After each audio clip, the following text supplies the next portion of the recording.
আসসালামু আলাইকুম ভিউয়ার্স, নিয়ে আসলাম আপনাদের মাঝে নতুন আরও একটি আকর্ষণীয় অফার। যে অফারটা আপনি বাংলালিংক ইউজার হলে নিতে পারবেন। করোনার আপডেটে আপনারা বাংলালিংকের যেই আপডেটের অফারগুলো আছে সেগুলো পাওয়ার জন্য অবশ্যই আমার চ্যানেলে একটা সাবস্ক্রাইব করে পাশে থাকা বেল আইকনে ক্লিক করে দেবেন। কথা না বাড়িয়ে চলে যাই অফারের বিস্তারিত জানতে।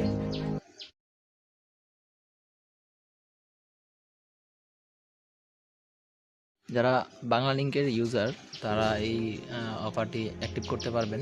তো অ্যাক্টিভ করার জন্য আমরা প্রথমে এই ডায়াল প্যাডে চলে যাব। ডায়াল প্যাডে গিয়ে ক্লিক করব *166*333# তো এটা আমি আপনাদের সুবিধার্থে আমার ডিসক্রিপশন বক্সে থাকবে এবং এটা আমি আমার ভিডিও ডিসপ্লেতে দিয়ে দেব। তো আশা করি সবাই এটা দিয়ে যদি উপকৃত হন তাহলে অবশ্যই আমার চ্যানেলটাকে সাবস্ক্রাইব